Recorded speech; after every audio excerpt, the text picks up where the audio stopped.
Welcome to The Writer's Dream. This is a show where authors talk about how they write their books, how they publish their books, and how they market their books. You can find us on Facebook. Just look for The Writer's Dream. We are also here on the ltveh.org website. Just look at the videos. We actually appear several times a week. We are also on YouTube. You have to search my name, Linda Maria Frank. Click on my picture and all of the videos come up. There are probably 200 authors. If you are interested in writing or reading a good book, you'll get a lot of good advice on those different interviews. I think you'll find them interesting. Also, a lot of local Long Island talent, of which there is a great deal. We're also on Cablevision Long Island, Channel 20, everywhere on Long Island, Thursdays at 3 p.m. So without further ado, let's start our show. We're doing a new feature now called From the Reader's Point of View. Because if you are an author, this is very selfish. If you are an author, you really want to know what readers want. So we're going to talk to people today about from the reader's point of view. My first guest is Shoshanna McCollum. And Shoshanna McCollum is not only a reader, but she's an author. She's written 2 books. One of them is Fire Island, Images of Modern America. The second one is Fire Island. It is a beach resort, and I can't even read my handwriting here, and National Seashore. She is director of adult ed at the Nathaniel Woodhull Elementary School in Ocean Beach on Fire Island. The school is named after one of the prominent figures in the Culper spy ring from the Revolutionary War. Also, she is the dispenser of wisdom at the Ocean Beach liquor store with her husband, John. She is the founder of Fire Island Animal Rescue. So hi, Shoshanna. How are you today? Hello, Linda. How are you today? I'm good. And I would like to talk to you about how you choose books, because whether you love a physical book or a virtual book like Kindle, or whether you like to mix the two of them, something draws you to choose the books that you add to your library. So let's take an imaginary tour through a virtual bookstore and see what you choose, see how you choose your next book. So Shoshanna, how do you choose your next book? Okay, you're taking me back in a place in my memory. Back in the days I lived in New York City, and one of my favorite haunts was St. Mark's Bookstore. That to me will always be the gold standard of what a bookstore is and should be. And I can still remember spending many hours in there. And sometimes I just use it as a reading room. I didn't always have much money back in those days, and the sales table was where I would make a beeline. And that isn't always a bad thing. I found some amazing books on that sales table, books that stayed with me. And once I would read that book, I would go on to get their books elsewhere from that author. One of my early favorites being an author by the name of Jeanette Winterson, a lesbian author. She wrote Oranges Are the Forbidden Fruit, I believe the book was called, that I grabbed, and I would grab later titles. I remember, of course, because I was an art student going to the School of Visual Arts, a beautiful, captivating cover was usually my pull. I know they say you shouldn't read a book by its cover, but it took me in, and not every beautiful cover made the test. And not every beautiful cover was a book I'd read again or even get through, but my God, what a bonus it was when it hit all those marks. Yeah, did you look for a particular genre of books? No, not immediately, but I did find myself drawn more to fiction and historical novels more than nonfiction. And I'm talking about books for my own reading pleasure and nothing else. I'm also editor of Fire Island News, and I do a lot of reading in my professional life. Mhm. And there are books on my bookshelf for my professional work. That messy little bookshelf right behind me, that's filled with the nonfiction historical books about Fire Island and Long Island that are necessary for me to do my job. They're my research books, and I don't lend them out. They're dog-eared and highlighted, you know, to extensive levels, and I buy them at whatever price they are. There's no deals, there's no sales. I need those books. I agree with you wholeheartedly with that, because in my lecture series, I also have to do a lot of research. So I end up going, actually, in many cases, to museum bookshops to get my books. And that, you're right, that's your professional library, no deals. You don't care what the cover looks like. Although I am still drawn by cover. I can't help myself, pretty face just gets me all the time. It may be superficial, but maybe it isn't. Maybe it's hardwired. And I work with visual artists and graphic artists all the time, and they too are attuned to the importance of packaging it well.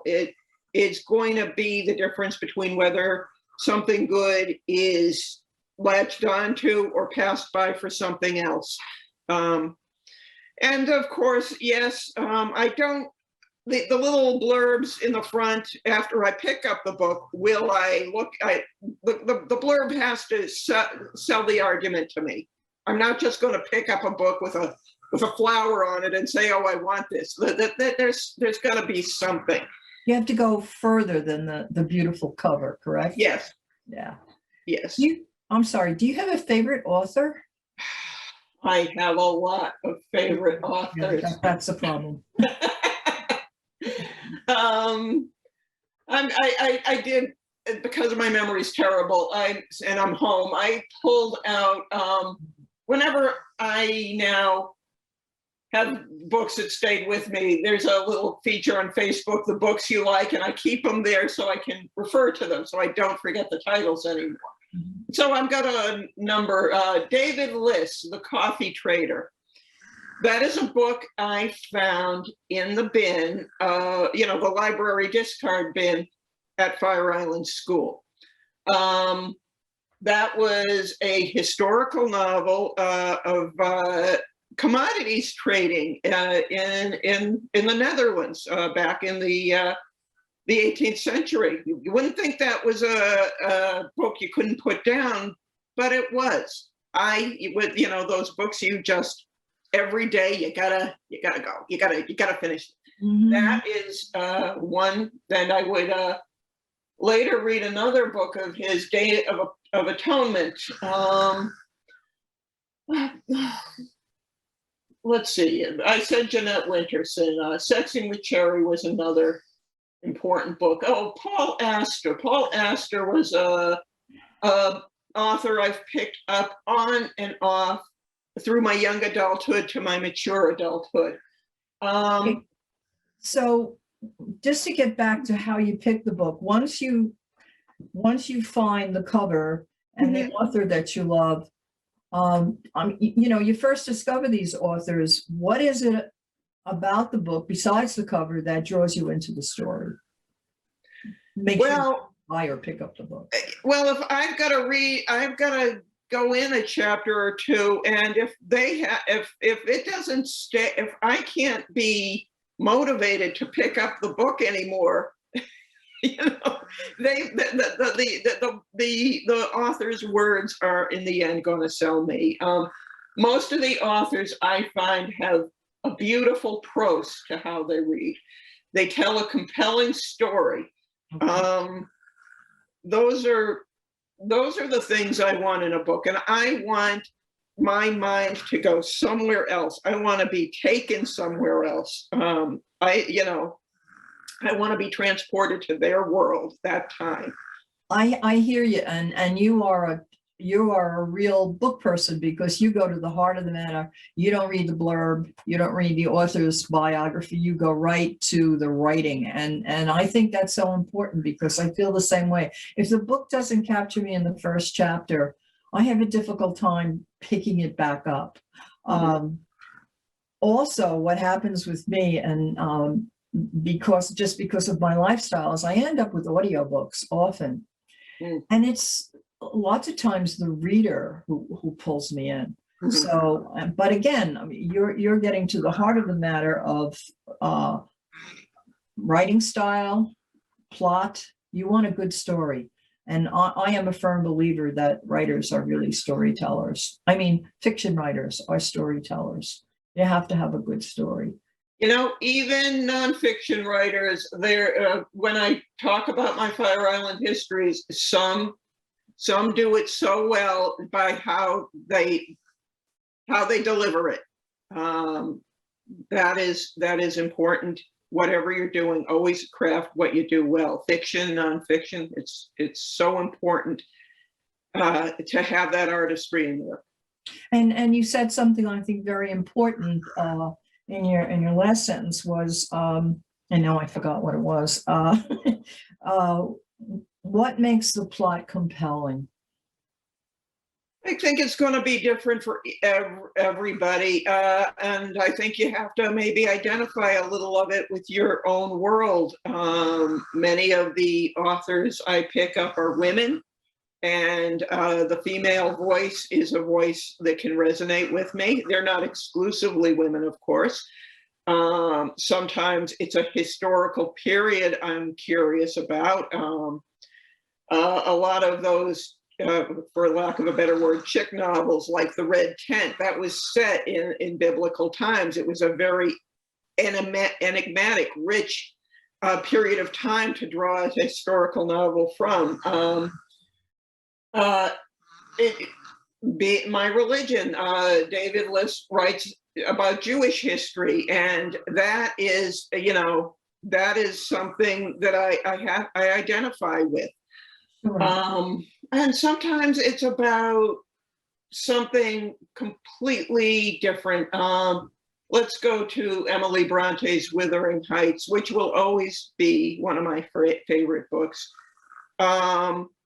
She delved into the psychology of a dysfunctional family, and she made it come alive, and she made it something that I could identify with in my 20th and 21st century self. I got it. I got what she was saying. You didn't think that Heathcliff was tightly wrapped? I found the best part of Bronte's book after Heathcliff and Catherine died. I found the best part was the ending where the children and the offspring went on and overcame they broke the chain for what so the message I got from it was it is possible to break the chain. It is possible. Yeah, well, that's a great message. And also the other thing that you said that I liked is that you said you want a book to transport you. Yes. And that is time, place, century. In what way? Oh, well, of course, I'll draw first from Stephen King, who said we've mastered time travel. His book on writing, which is a marvelous book, he said we've mastered time travel. We've mastered it through books. It's a bit of an out-of-body experience. For a little while, I'm not worried about the groceries. I'm not worried about my snoring cat who's interrupting our TV taping here. I'm somewhere else for a little bit, and you come back you come back refreshed, you come back enriched. Yeah, well, that's what happens to me. I am a fan of the Outlander books because there is a time travel theme in there, but also when I read those books, actually, I listen to them a lot in the car. I am absolutely transported to another place, and you're right. You just don't have to think about all the things that you ordinarily every day have to think about. So I find that your references are interesting because you are not necessarily going on Amazon to buy books, but you're finding sources for books that not a lot of people, I shouldn't say not a lot of people, but some people don't even think about. And that's maybe once a year, libraries will have a book sale. And for a quarter, they just get rid of the books that I guess nobody looks at anymore or that have been replaced. And that's one way. And also loved your reference about going to a bookstore where you could sit and read. And I think Barnes and Nobles has Barnes and Nobles has tried to recreate that because you can sit there and read. But there is nothing like those old bookstores where you'd find a musty old corner and sit there and just lose yourself. Besides your research books, do you ever have any nonfiction books that you're interested in?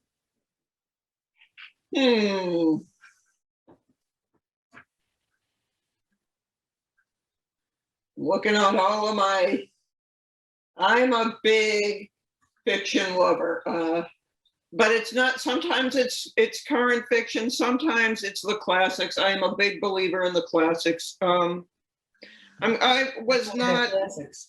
Oh yeah, I never put down the classics. I honestly believe that. Don't think the classics are something you have to read in high school and college, and then you put them down. Never. There's too many of them out there, and a lifetime is not enough to read all the good ones out there. I make a point every so often to pick up a classic that somehow I missed. I was not considered college track in high school, and that's unfortunate, but I wasn't. And I guess their curriculum back where I was decided, well, if you're not college track, let's give them a bunch of boring books to read. And that gave me a hunger because I saw that other so-called levels were reading better stuff. So I'd get my hands on those books and read them in the summer or read them in my own time. And I always felt I was a little behind. So even now I grab what I felt I should have read back when I was in school because I felt a little deprived of what I should have had access to. So besides Wuthering Heights, you have another classic or another author that you love? Nathaniel Hawthorne. Yeah, sure. Nathaniel Hawthorne. Well, I grew up in the Salem, Massachusetts area, so of course he's a local hero. Even when I go back to Massachusetts, I've got a T-shirt with a great big red A on it. You can get those everywhere.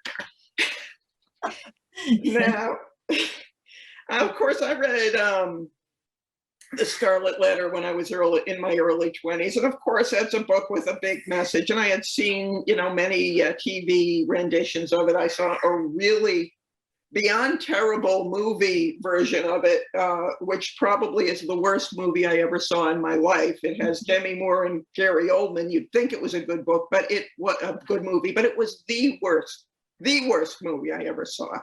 And that's saying a lot. But just a few years ago, I finally picked up The House of Seven Gables. And, I was expecting very much the Scarlet Letter template, which is a dark book with a serious message. And nobody tells you this because it's not necessarily as required as the Scarlet Letter, but House of Seven Gables is actually a dark comedy. It was hilarious. It was a very, very funny book. And again, it was a book about a dysfunctional family living in a house that was falling apart. And I could get that. I could so get that.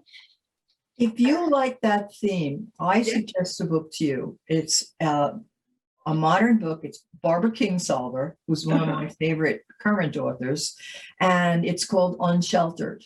And the theme of the book, it also takes place in 2 centuries, right after the Civil War and then modern times. And there is a house that is tearing itself apart. And it's really a good book. Barbara Kingsolver, Unsheltered. And I strongly recommend that one. My favorite classic author is Charles Dickens, because he writes about social themes and sometimes psychological themes as well. There, of course, is now they would be considered historical novels, but these are issues that still resonate today. Mhm. And I find it so interesting that we're still with the same problems. but I love his characters. I love his use of language. I think he's a treat. Yeah. One of the things I love about the classics is sometimes a really good one, when you speak of psychology, they can tap into subjects that weren't really known then. One of the things I found captivating about House of Seven Gables is one of the protagonists, you read, he's a guy with Asperger's syndrome or some form of autism, and that wasn't really known or spoken about then. They were just But- considered idiots. Yeah, but Hawthorne hit the nail on the head, and he has some insights that were many decades ahead of their time, many. So Yeah, so Yeah. it's wonderful to talk about, these classic novels. Now, PBS, public television, ran a contest about 2 years ago and had people sign in and say, what's your favorite book of all time? And the book that won was To Kill a Mockingbird. What do you think about that choice? Not your favorite book.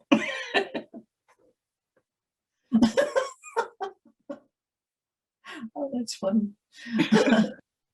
I love To Kill a Mockingbird, but it's not my, I actually did vote for it because I thought it was so well done. I wish I had known about the contest.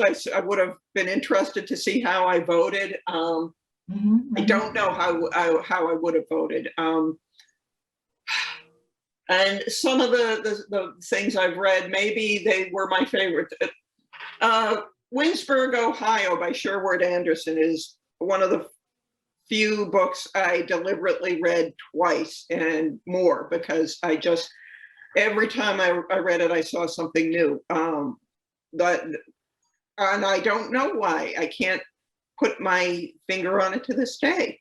But there was what an author does when you really latch onto a book. What the author does is whatever they're writing resonates with you. What is within you? What are your pains? What your joys are?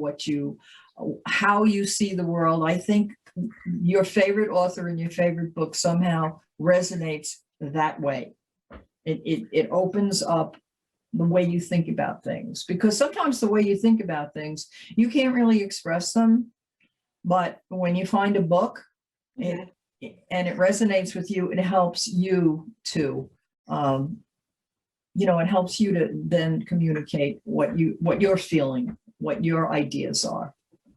And we have about 3 minutes left, and I'd like to ask you 2 questions. One is, I know you also are in charge of the book reviews in Fire Island Times, and so I'd just like to mention that to anybody who's listening. You might want to get in touch with Shoshanna at the Fire Island Times if you have a book that you want reviewed, and you're an author, and she may choose you.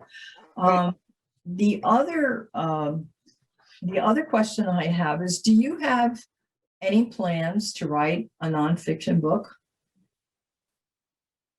I do miss. I do a fiction book. You do. I do. Once I became editor of Fire Island News, I found myself missing going into a book again. And actually, technically, I am writing another book. It's not writing. I'm editing the Centennial Journal of the Village of Ocean Beach. That's nonfiction. Yeah. That's nonfiction. Yeah. When I have whatever qualifies as a retirement for me, there's a fiction book in my belly. There really is. Good. I wanted to just show you 2 recent books I read before we go that just meant a lot to me, even though they're recent reads. The Goldfinch by Donna Tartt. Right. Oh, oh, is this great? And second part of my, what I call required reading, the Chunk Indians of Eastern Long Island, A History from John A. Strong. I'm sorry I mispronounced the tribe, but if you want to learn about Long Island history, American history, Native peoples, this it was so strong. It took me forever to read it. It is very strong. It was very dense, but I feel a better person for it. And I think this, and it speaks to any of the books I've mentioned. You come away learning something new. You come away learning more. You come away being a better person for having read what you read. And that is, I would think, the purpose of books. When authors write a book, true writers, true storytellers, that is what they want out of the book. And a lot of people who live on Long Island don't understand how rich Long Island history is, because it was so important in the Revolutionary War. It was important in the Civil War. Rich history, especially the East End. And of course, Fire Island, situated the way it is, definitely a historical treasure trove, so to speak. So Shoshana, it was great to have you on the show. I can't wait to visit you on a sunny day on Fire Island, and we can talk more about books, because books are a treasure for, I think, every age. I think people who read see things differently, and I'm glad to get your insights on how you choose a book and what you think is a good book. So thanks, Shoshana. Thank you for asking me. You're quite welcome. Take care.